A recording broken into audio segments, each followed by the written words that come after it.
Hello, friends. It's Michael Parker, and welcome back. Today's guest describes the COVID-19 pandemic as a media-driven social phenomena and smokescreen that served to deflect attention from the technocratic agendas of the transnational elite. Dr. David A. Hughes is a senior lecturer in international relations at the University of Lincoln in the UK. His research focuses on psychological warfare, 9/11, COVID-19, the deep state, technocracy, global class relations, and resurgent totalitarianism.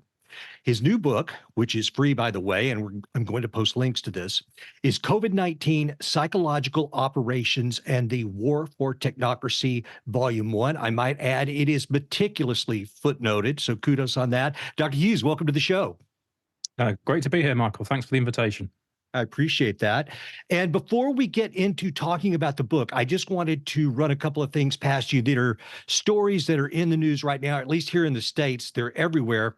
And the first one, and it kind of ties into the second one, but vaccine maker AstraZeneca announced this week that they are withdrawing their vaccine. They're saying it's because demand has slipped. They are not mentioning anything about links to thrombosis, blood clotting, et cetera.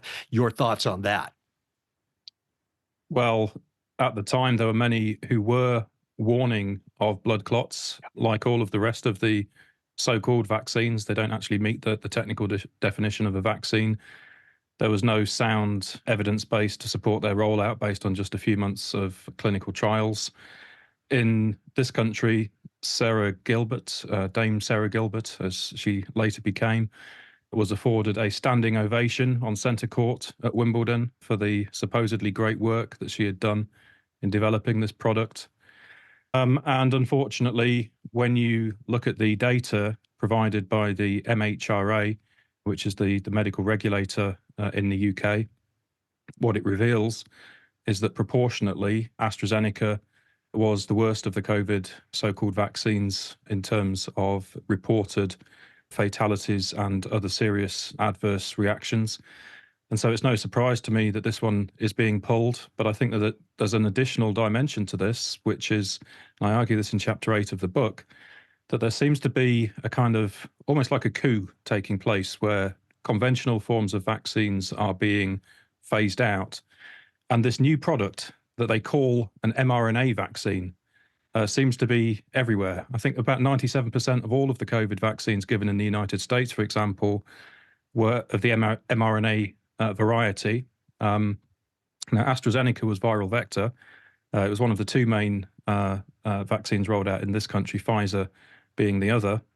But what I argue in chapter 8 is it seems that a kind of an illusion of diversity and choice was being created, when really I think the push all along was to get the mRNA vaccines to be accepted and normalized. So the fact that it's the AstraZeneca one that's being pulled, I think they can use that for publicity purposes and public relations and so on, and make it seem as though they're doing something responsible. But the overarching agenda here seems to be mRNA vaccines for everything. Understood. And you mentioned that interesting word, choice. This illusion of the idea of choice. There was really no choice, which brings me to the second story, which is Chris Cuomo, who was formerly of CNN. He had a couple of conversations this week on his news show, which I believe is a network called News Nation. Anyway, one of those conversations is now being talked about a great deal, and where a lot of people thought that what he said was an admission, after being a big front lines promoter of all of the COVID pandemic hysteria and need to get vaccinated, that he had been vaccine injured. He later backtracked on that and said that no, what he meant is that he is suffering from long COVID. And I know that you are very skeptical of the long COVID scenario as well. So first of all, some thoughts on Chris Cuomo. Right. Well, we can tie the two things that you just said together in terms of lack of choice and Cuomo. Here's a quote from Cuomo himself from the 26th of July, 2021. Quote, "We have to get in those communities, and we have to knock on those doors, and we have to convince people and put them in a car and drive them and get that vaccine in their arms. That is the mission." So this is the kind of character that we're dealing with here. He's right up there in terms of the coerced vaccination agenda. We mustn't forget that. So he claims he has long COVID, does he? Well, I have a long section on long COVID in chapter 4 of the book. And my take on long COVID is that it doesn't exist and that it's a fabrication. And when you look at the scientific evidence purporting to show the existence of this condition, it's extremely sketchy. You can't identify a specific condition based on the symptoms alone. It's very hard to demonstrate any plausible correlation between long COVID and so-called COVID-19 in the first place. It was patient advocacy groups rather than scientists who were first proposing this idea. And it does get quite dark in terms of, as was suggested at the time, the potential that this concept could be used to cover up vaccine damage. Discuss that in the book, and that would seem to be precisely the line that Cuomo is playing here. Mm-hmm. And a lot of people are reacting to this, rightfully so. They're outraged, like, wait a minute, you were there on CNN beating this drum just like everyone else in the media that we all have to go do this to save grandma and to take care of each other and to be a responsible citizen. And now he's not the only one. There are others who are coming around and admitting that they've had issues with the vaccines, but it's really rich that he would now be trying to defend his actions and basically say things like, well, we got bad information. He admits he's taking ivermectin, but he said that the reason that he was a proponent of the vaccines and against the usage of HCQ and ivermectin, things like that, is just because he had bad information. They're trying to roll it all back, aren't they? And they're trying to pretend as though they didn't know and that innocent mistakes were made. But we must never forget, and we must never forgive until this has been set right. So my book, in a sense, is a one gigantic process of anamnesis, of remembering, of placing the concrete historical facts and details in some kind of theoretical framework to make sense of them all. But we mustn't forget what happened, because we're dealing here with crimes against humanity, rank violations of the Nuremberg Code, violations of informed consent, violations of the medical first principle, first do no harm. I mean, these are extremely grave issues that we're dealing with. The amount of damage that was inflicted through the lockdowns, through multiple means, economic, social, psychological. The harms have been off the scale. Excess mortality in virtually all Western countries has been way up consistently since 2021. So we are dealing here with something extremely dark, and we have to shine a light on it, and we have to get to the bottom of it, and we have to root out those who were responsible for it. One last bit of the stories before we get into the book. Another interview that Chris Cuomo did was with Dr. Deborah Burks, and we all remember her. She was the White House COVID coordinator, otherwise known as Scarf Lady, and she had this interview with Cuomo just a matter of days ago, and she's now calling for transparency on pandemic origins and treatment, and she's asking for those who are potentially vaccine injured to come forward so that we can get to the bottom of this. Yeah, it's disgraceful. Who is Deborah Burks? You call her Scarf Lady, kind of gentle, unassuming figure, famous during the COVID era for her headscarves. I see she's since had a haircut and no longer wearing the headscarf in this particular interview, so maybe slightly distancing herself from it there. But nevertheless, you see in the background of the interview, nice kind of floral patterns. So we are encouraged to think of Deborah Burks as feminine and civilian. During the so-called pandemic, the media was linking her with a potential role as head of the HHS, so again, a civilian role. But who is Deborah Burks? Actually, she is Colonel Deborah Burks. She's a military figure. And so, like so much else that went on during these times, when you investigate it carefully and strip it away, you find that there are military agendas and military fingerprints all over this. In terms of the remarks that she actually made, I thought they were scandalous, frankly. She was calling for a kind of a treaty along the lines of the pandemic treaty, which is, that's pushing in the direction of global fascism. She called for something like a 9/11 style commission, but we know that the 9/11 Commission was just a complete setup and fraud. Correct. She reinscribes the idea of lab leak, which I personally don't go along with. She claimed that the vaccines were very effective for preventing severe disease and hospitalization. And again, as I argue in the book, no, they weren't. She underscores the idea of long COVID again. And she even claims that only certain groups should have got the vaccine. So why at the time was there a push to inject as many people as possible, seemingly everyone? So these remarks that Burks makes in this interview hold no water for me. She's another figure who was deeply responsible for everything that took place. I agree. I absolutely agree. So let's move on to the book. So the book is called COVID-19 Psychological Operations and the War for Technocracy. This is volume 1. I know that you have a volume 2 coming out soon. One of the things you talk about in the book is the portions of the populace. 20% are easily hypnotizable, 20% are not hypnotizable, and then the 60% in the middle fall in varying degrees of hypnotism or suggestibility. And I've been in this game for a long time, and I was skeptical from day one. And I've talked about that in many episodes on different shows, but you devote a chapter of the book to something called weaponized deception. And this was an extremely sophisticated psyop, and it was a deception. Can you discuss that? It was deception on every level. And that chapter, I think, is something like 12,500 words long. It's quite a long chapter. And what I seek to do in that chapter is just to expose the scale of the lies that were told. So we're not dealing here merely with lies in the science, and various authors have pointed out that virtually every element of the science trademark was fraudulent. But we're actually dealing with lies in the totalitarian sense of the big lie, as described by Hitler in Mein Kampf. The big lie is a lie which is told on such a scale that ordinary people simply would not believe it to be possible. Ordinary people tell lies of their own. We all do in daily life, often white lies and so on. We can imagine telling certain kinds of lies, but to be able to craft a deception on such a scale is just unimaginable to most people. So what do I mean by this in terms of the so-called pandemic? Well, as I argue in the book, there was no pandemic. It's a fiction.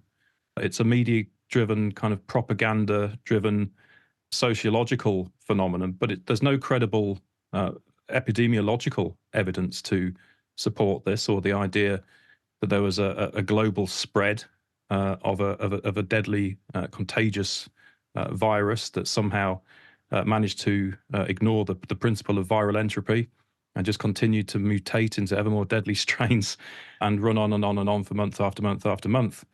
Now, all of this was a fiction when you look into it. The science simply doesn't hold up.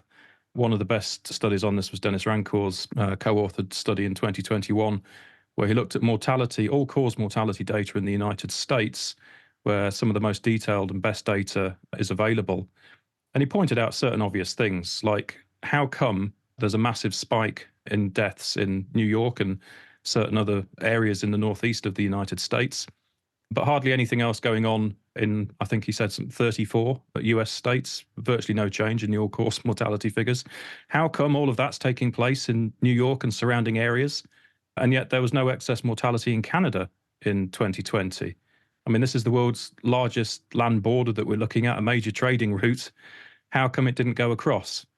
So, I mean, this is just one piece of evidence among a lot of evidence that I discuss in the chapter 6 of the book.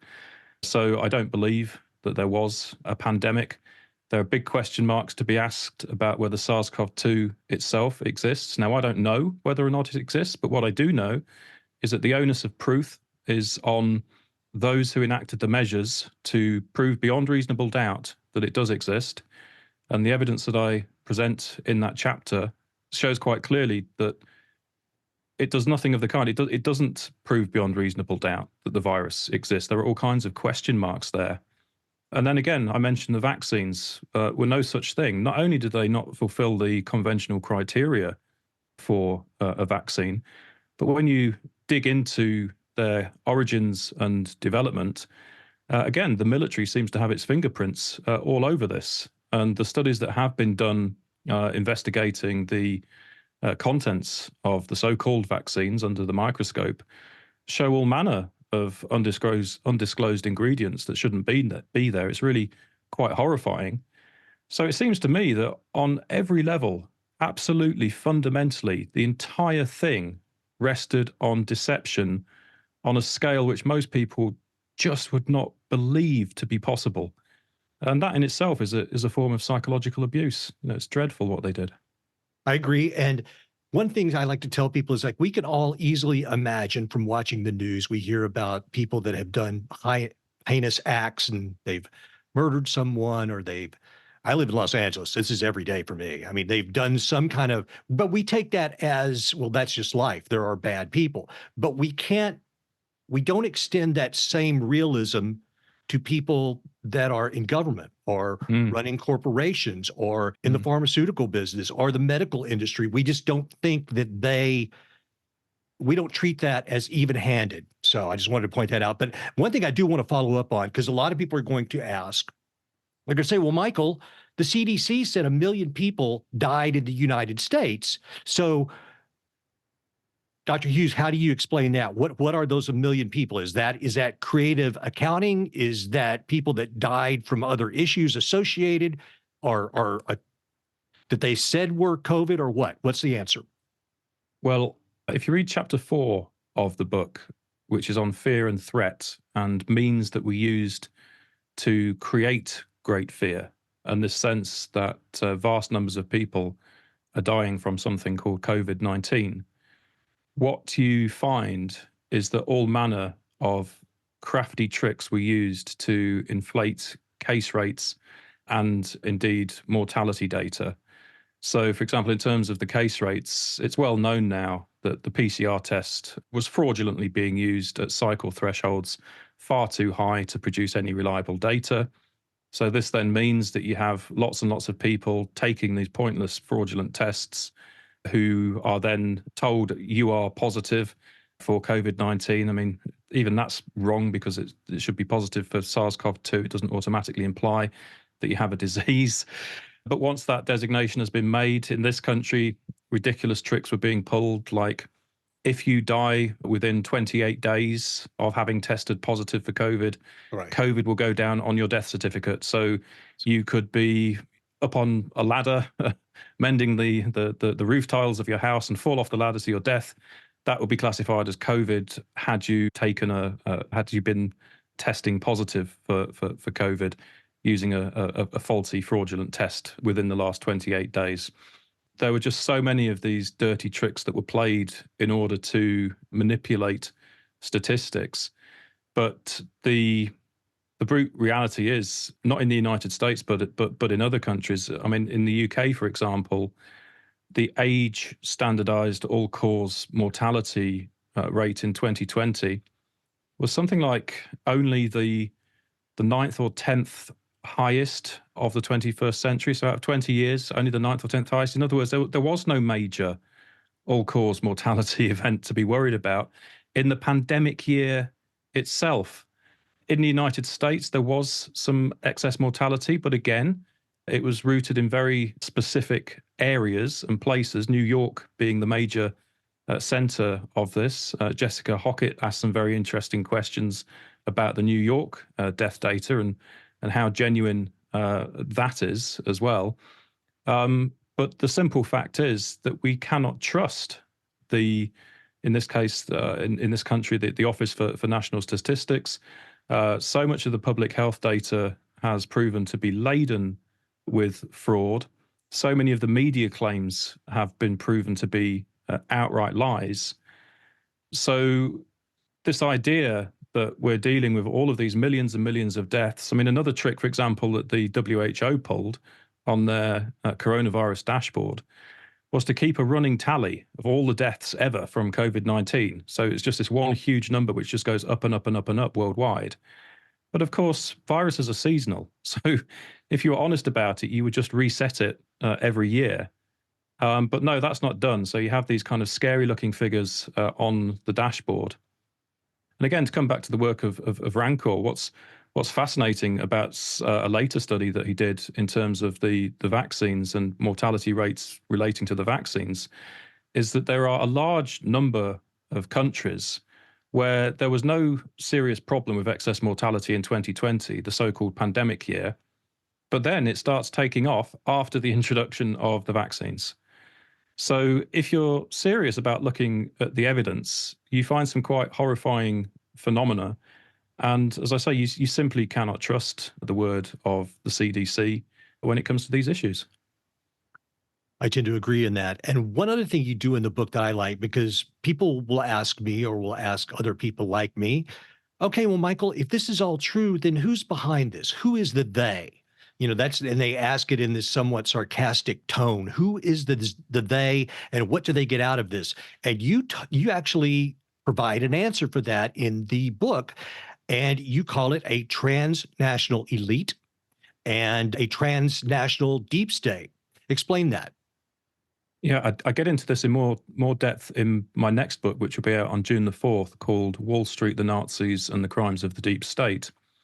In my opinion, what we're fundamentally looking at since 2020 is a global class war in which the transnational ruling class, which has been seeking to keep a growing and restive global population in check for decades now, decided in 2020 that the previous paradigm of rule, which had been in place for decades, was no longer fit for purpose.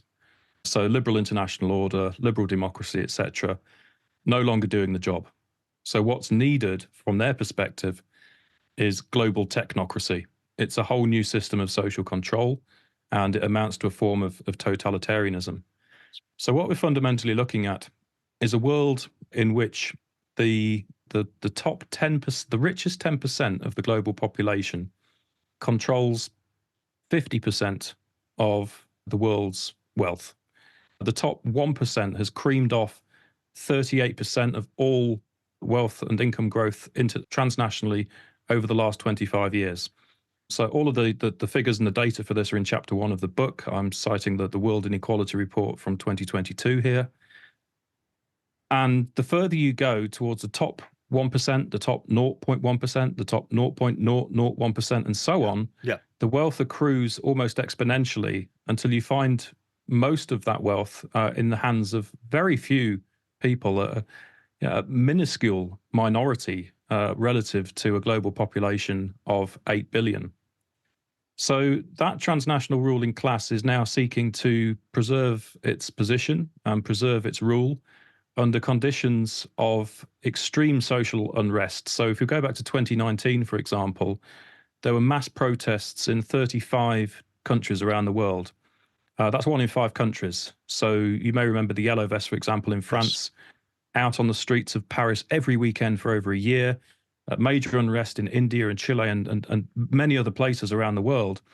And this is not accidental because, of course, it follows 10 or 15 years of austerity, worsening living conditions, growing inequality. Meanwhile, the global population has increased from 1.5 billion in 1950 to 8 billion today. So that's over a 5-fold increase. So how do you keep this huge number of people in check? And the argument that I make in the book is that essentially this minority, this transnational ruling class that controls what I call the transnational deep state, has gone to war against the rest of humanity in a bid to refashion society globally in a top-down manner in the image of totalitarian technocracy. And this is why it's all been so brutal and so awful. And what the COVID operation was, in my opinion, was a psychological operation, psychological warfare. And historically, psychological warfare presents the prelude for physical warfare and worse to come. So when we find, for example, senior figures like Bill Gates or Christina Georgieva, Klaus Schwab, all making allusions back to the Second World War And the idea that the kind of social change that we need to see is similar to what results from a world war. Well, I think we're in World War III now. I think that's Agreed. what this is. Of course, it looks nothing like World War II, which in turn looked nothing like World War One. The methods, the tactics, the strategies, the weapons, etc., are all different. But essentially, this is an attack on the global population in the bid to enslave it by a tiny ruling class that owns the methods of production. So it's not a pretty picture, I'm afraid, but that's the conclusion that I reach in the book. You actually presaged what was going to be my next question, because you say that the COVID operation was jump started. They started it earlier than they wanted to, and you give three reasons. You mentioned one, the political unrest and people in the streets, but talk about the other two reasons as well. Yeah, so I think there's at least three things going on. So the social unrest is one.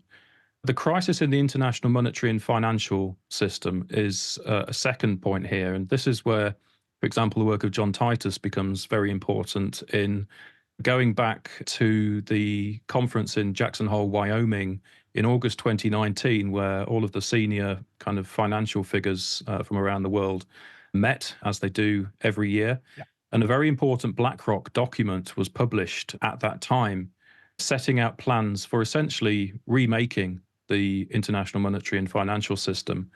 And Mark Carney, the former Bank of England governor, essentially admitted at that time that the existing system is no longer fit for purpose. Commentators like Ernst Wolff have long argued that, especially since the 2008 financial crisis, there's been this kind of process where back in the 90s, long-term capital management went bust and was bailed out by banks. And then in 2008, banks went bust and were bailed out by countries. And then in the Eurozone crisis, entire countries are going bust. And you can see the thing working its way up and up and up and up until in the end, you're going to arrive at a kind of system challenging moment in which the entire kind of house of cards Ponzi scheme threatens to come apart. So we seem to have reached that moment as well. And there seems to be an attempt now to replace the fiat monetary system with central bank digital currencies and to get rid of cash. And again, that's a totalitarian project, because if the government controls your money, they can turn it off whenever they see fit, or they can make sure you only spend your money in certain places at certain times and on certain things. David, I want to just interject one idea. There are many people who believe that the whole cryptocurrency Bitcoin phenomena was really just to soften us up for what you're talking about. Yeah, I think so. It seems that way. You have to ask questions about who is this? What's his name? Satoshi, is it? The alleged founder of Bitcoin. Was this an intelligence plant? Because Bitcoin, we're dealing there with a decentralized blockchain ledger. And in many ways, that seems quite attractive. And there are other forms of cryptocurrency which go even further in terms of privacy, such as, I think, Dero and Pirate Chain and Monero and others. But the point is the Bitcoin mania and the massive kind of increase in prices and the chance to get rich and everything, it's hooked a whole lot of people on this idea of cryptocurrency. Yeah. But all you have to do is flick one switch and say, yeah, great, we're going to have these blockchain platforms. Everything's going to be encrypted and safe and everything. But instead of it being decentralized, now it's going to be centralized and it's going to be in the hands of the government. And at that point, you have a totalitarian control mechanism in place. So yeah, I think the whole thing has been a psychological operation in that regard to condition people to the idea of digital currencies. I think you're right there. And then just finally, you asked for the third kind of key element, which kind of tripped the switch, as it were, in 2020 and drove this whole kind of COVID operation into play. That is the crisis of the Western propaganda system. So for many decades, centralized control of the media has been very successful in conditioning the kinds of information that the public receives, and therefore its perception, its knowledge and understanding of the world and how things work, particularly in the United States, where relative to other countries, relatively few people actually travel abroad and see the outside world for themselves. This means that you can have whole populations which are actually quite easy to propagandize and indoctrinate. They believe that they're free, that they live in the free world, they live in the greatest democracy on earth, et cetera, because that's the messaging, that's the propaganda. Right. Meanwhile, increasingly the opposite is true. So what has been interesting about the last, say, 10 or 20 years has been the rise of the internet, of citizen journalism, of social media, of people looking at things for themselves, finding things out for themselves, exposing things. And of course, it's during this era that so many of the lies about so many issues have been uncovered. And this is why so many people now just don't trust the mainstream media anymore at all. So, from the perspective of the ruling class, an essential part of their control mechanism is failing now. And the role of the media to indoctrinate the population simply isn't working. I wonder what proportion of the American population, for example, understands that 9/11 was not what they were told. I would wager it's probably quite high by now. And when that is the situation, and it's no longer possible just to kind of hypnotize a psychologically malleable population, then you have to try something else. And I think that's exactly what's going on now. What's interesting to me is when you have things like the COVID pandemic or 9/11, what it ends up doing is driving people eventually to these internet sources and doing their own research. Which, what did we hear during COVID? Oh, don't do your own research. That's how you could get even sicker, or that's irresponsible. But it's just interesting to me that they feel like they have to do these large operations that are crimes against humanity to get us under heel, and yet what it does in return is actually turn people who were pretty normal in their, or normies in the way that they looked at the world. Now they're asking questions. Yes, they are. And this is precisely why there is a drive transnationally to censor the media and to close down these alternative platforms. Do you remember Parler, was it? Yes. One of these alternative platforms Yes. Immediately was closed down. I was on it for a minute, and then one day I get an email that, hey, you know what? Sorry, guys, but we're out of here. Right. So hopefully that's not the canary in the coal mine, but there's a lot of pressure, for example, on Telegram. Yes. I've seen various governments try and portray Telegram as extremist or Yes. far right. Right. These kind of cliched terms to try and close it down. Anti-Semitic. Yes. They have their favorite phrases that they use to try and ban free speech. But in this country, most horrifyingly, the so-called Online Safety Act was passed a few months ago, allegedly in the name of keeping the public safe. Where have we heard this before? Allegedly in the name of combating kind of child pornography and so on online, for which laws already exist, incidentally. Yes. But what this does is it has placed the power to ban access to certain websites in the hands of the regulator, Ofcom. And although I've not seen this used in any major context so far, that weapon is now in the armory of those who would wish to censor information, so that when you do have alternative voices and dissidents speaking out, should they achieve too much influence, they will be able to be censored through legal means. And of course, that's on top of all of the shadow banning and the censoring and psychological manipulations and so on that the major social media platforms have been putting us all through. So there's a battle going on in the information space as much as anything else. Whitney Webb talks about, she says, journalism has basically become a battleground, and it's warfare now. It's not the free flow of information. It's desperately trying to reach people and get information out in the first place. And this is why we get these kind of silo effects where people follow their kind of favorite content creators. Yes. But decreasingly, will those different groups of people with different worldviews ever actually converse in any meaningful sense? So it's very clever what they've done. They've managed to divide the population in this way. And, we really have to do everything we can to push back against it. I am no spring chicken, and I've got to say, I grew up in the States. I've lived my entire life in the States. I've traveled abroad quite a bit, but I am an American, and I can say I have never seen my country more polarized than it is right now. It makes me very sad. And I see an orchestrated social implosion. But a lot of people think, well, that's just what's going on right now. They don't add all of these things up to the cumulative effect and what was driving all of this. And I have preached about the media and the tech left and the failures of professional medicine in COVID, but a lot of people, they just do not want to hear it. And there are even some people that actually take pride in their continued compliance with the system. Yeah, I mean that's cognitive dissonance, which Yes.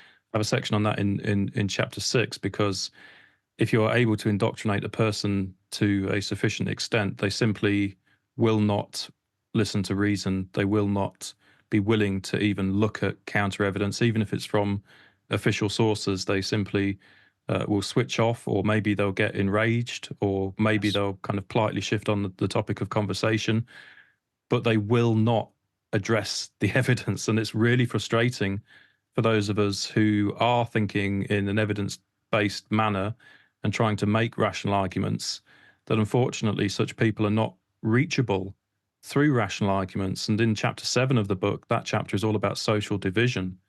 And one of the points I make there is that very sophisticated means were used to create these kind of psychological schisms and cleavages throughout society. And they run very deep indeed. I think almost everybody by this stage will have kind of lost friends and family Yes. over these issues, Yes. simply because there are some people who, for whatever reason, can see through the propaganda and the psychological operations, and they understand that there's something very badly wrong. And there are those other people who are still completely enthralled to the hypnosis and the spell and the power of the media and the government and so on, and they won't hear a word of it. And this has been profoundly damaging to personal relationships throughout society. And it's all done on purpose because, of course, divide and rule is the age-old tactic that the ruling class uses. Yeah. So how can society unite against its oppressors when there are these deep cleavages? This is one of the most fundamental problems that we face, in my opinion. I have always hoped that the truth would come out about all of this, but you mentioned in the book, and I agree, the problem with the damage of lies is that even when the truth is exposed, there's some people that just refuse to see it, and you can never get back to that place that you were originally at. The damage has been done. And the old phrase, if it bleeds, it leads, they put the horrifying headline up and then the retractions on page 32 in the Yeah. bottom corner. Yeah. Yeah, that's exactly right. That the kinds of mechanisms that they use like that are very nefarious. And again, this is why the mainstream media cannot be trusted at all. I stopped consuming any of it in July 2020 once I realized what it was. And personally, I regard it as a form of intellectual poison, and I don't want to be exposed to it at all. The only exposure I get is through other critics of the Yes. mainstream media pointing out its failings, but I would never, ever consume any more of that stuff. I agree with you. And what I do, I think similar to you, is like I can get my news really quickly. The information that I want on a daily basis, I have trusted sources. Some people might say, well, Michael, you're siloed like everybody else. Well, I think that I can remain objective because I've been doing this a long time and I'm actively interested in these subjects like the one you and I are talking about right now. But I not only do I not want the media poison and fluff, but I can save time by just finding the information myself. And the problem is that a lot of people are not interested in doing that. And it's unfortunate, but that's the way it is. Yeah, and in a sense, everybody does need to develop their own research skills if they want to really understand what's going on in the world. Uh, Once you do, the kinds of techniques that are used by the propaganda become very clear and very transparent. You mentioned the if it bleeds, it leads idea. That's one, but of course, use of smears and thought terminating cliches like anti-vaxxer and COVID-idiot and all of these kinds of things. And the media comes off extremely badly in my Yes. book. I discuss, for example, the role of multiple media personalities in seeking to demonize so-called anti-vaxxers and to try and shame them and so on into getting these toxic injections.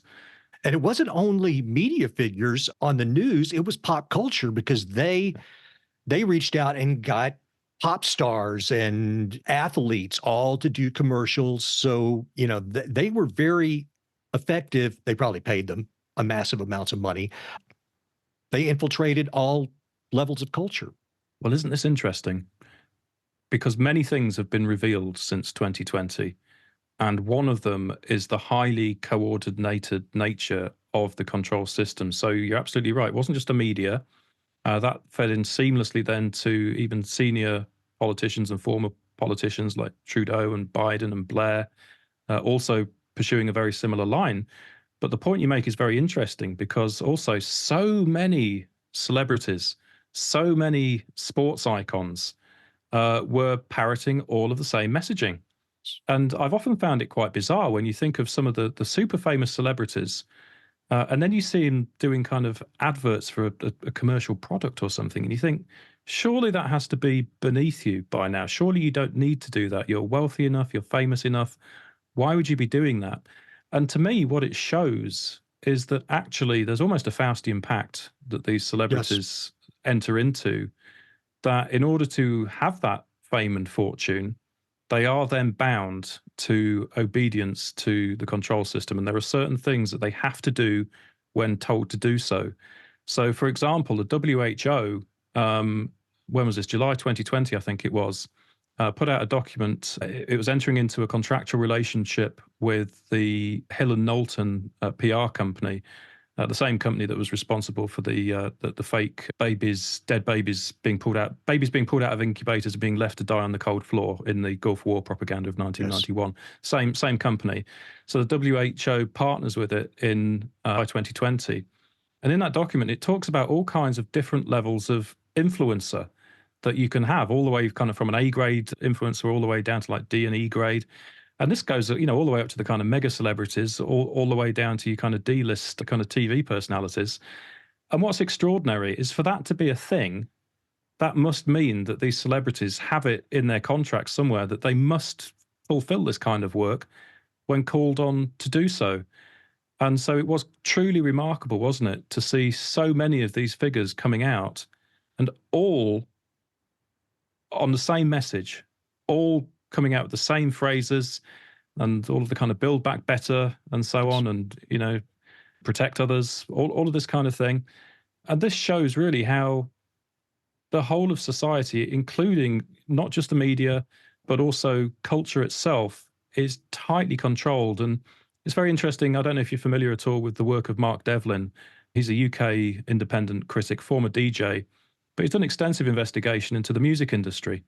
What you find through his research is that again and again and again, so many of these well-known names in the music industry turn out to have connections to military intelligence, typically, for example, a father who's in military intelligence. So it turns out that actually virtually our whole kind of social reality that's been constructed around in the media and through popular culture and so on has been constructed in certain ways and seemingly with a kind of military grade precision. Again, hard for most people to get their minds around, but I think the evidence is there for that now. David, actually, one of my probably the single most talked about episode that I have ever done was with Dave McGowan, who you may be familiar with. Yes. Yeah. And he was a great guy. He lived in the general area. I actually interviewed him, I think, twice. And one of those interviews, because Weird Scenes Inside the Canyon, which is about exactly what you're talking about, all the pop stars, rock stars that came out of Laurel Canyon. And I worked in the music business for many years. So, yeah, I try to explain this to people, and I'm not saying that every single personality or media personality is controlled, but a lot of them are, and a lot of them do it voluntarily because they do it for it. It increases their likelihood of a promotion or further monetary gains. I think a lot of them get the message and they do it. And then some people want to do it, not because they don't have a lot of moral character to stand up for what they truly believe, which in some cases, maybe they don't even know what to believe. For sure, yeah. I mean, Dave McGowan, he's the godfather of all of this stuff. I've got his book on my bookshelf here.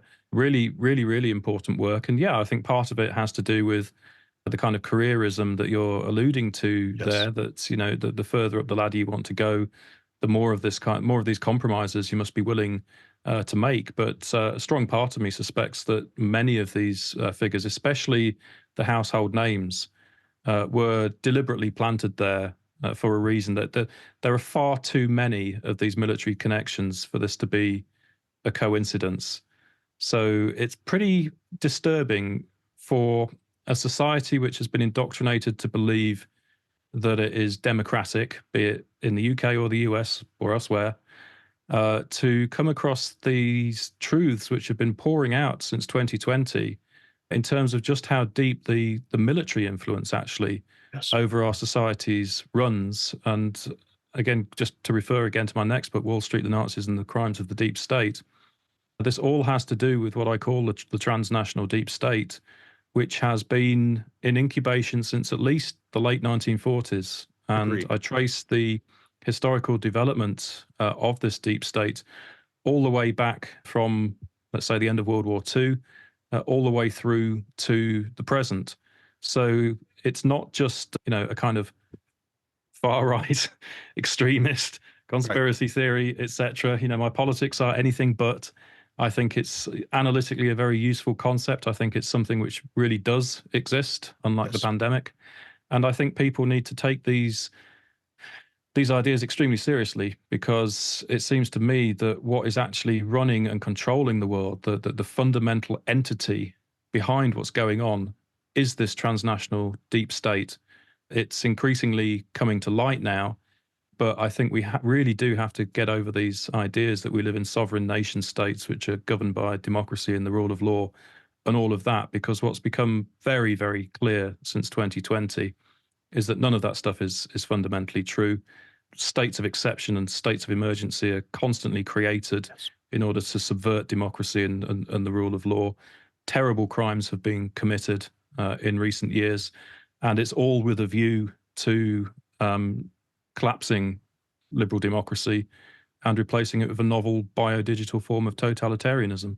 So it's all quite horrific, but I think we have to be brave enough to actually look the truth in the eye and look evil in the face and call it for what it is, because it can't be defeated until we're actually clear about what it is that we're facing.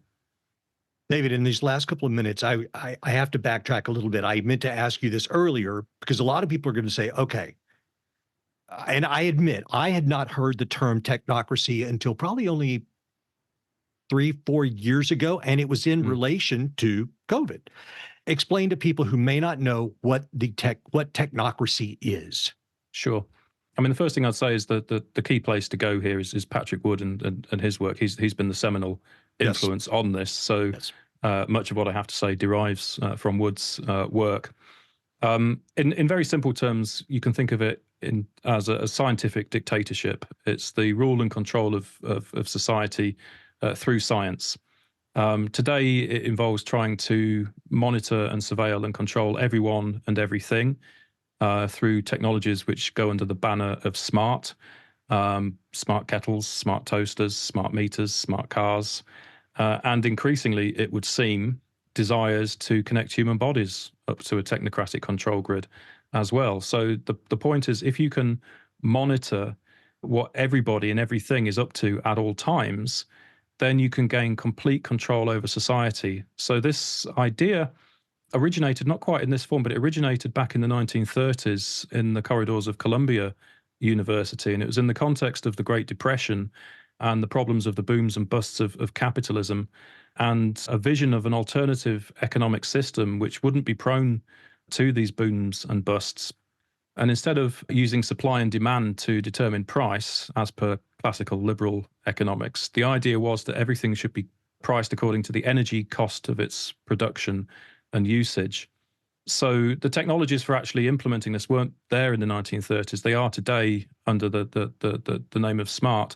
But originally, this was designed to, or intended to be somewhat positive insofar as it was supposed to generate additional leisure time for everybody. Right.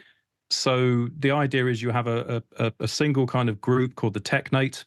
They will sit at the top of society and they will manage everything in the most efficient way possible, allegedly for the benefit of everybody.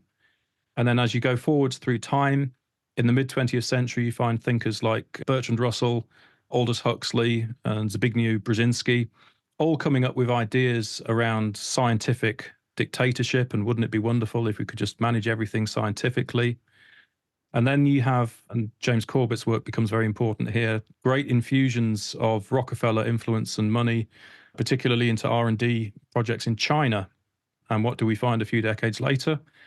China has become what Ian Davis calls the world's first technate. In other words, the first kind of living proof that this is possible.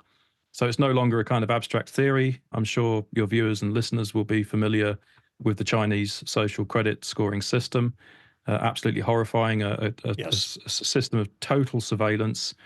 I mean, just to see where this can lead, I think it was early 2022, there was a lockdown in Shanghai, and the residents were not allowed to leave their apartment buildings. And a drone was just ominously flying around, broadcasting the message, "Control your soul's desire for freedom."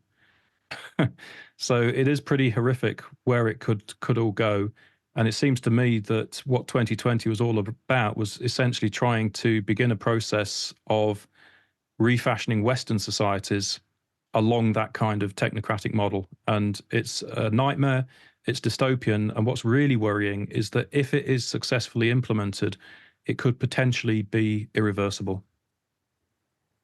Dr. David A. Hughes, thank you for coming on today, and tell everybody how to get the book and where to find you online, because your work is going to be helpful to a lot of people. I appreciate what you've done, and you've made it free, and it's meticulously footnoted, so you brought the receipts. Thanks. Yep. So anyone who wants to read the book can get it for free. It's licensed under a Creative Commons 4.0 license. Nevertheless, I mean, it is triple peer reviewed, published with a respected academic publisher. I was able to secure open access funding to make it free to all of you. So that's good news. So if you do a search for the term "war for technocracy," then typically the first result that comes up is the Springer website, where you can download the book for free. If you do want to give something back in recognition of 3 years of very hard work, I've got a buy me a coffee, buymeacoffee.com/DA Hughes.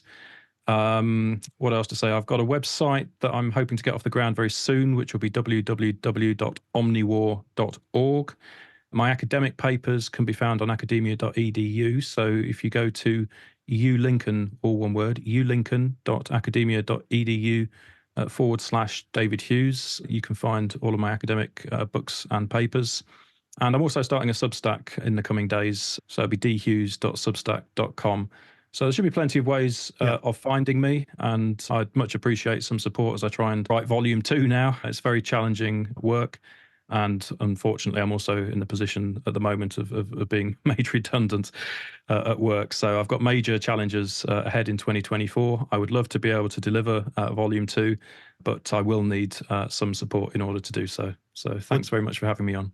Well, David, I really enjoyed this conversation. I'm still in the midst of reading the book right now. I found your work really, really good, and it's helped me kind of clarify some of my own questions about all of this. And I just really appreciate your time and the fact that you are doing the work that you're doing. Thank you so much. Ladies and gentlemen, if you appreciate this type of content and these conversations about our pressing issues and things that I think are important, and if you're watching this, you probably share that. If you like it, please just hit subscribe, tell your friends, share this video with people, or if you or the podcast, whatever platform you listen or view on, I would really appreciate it. And I thank all of you for listening. Until next time, keep your heart and your mind open. Peace.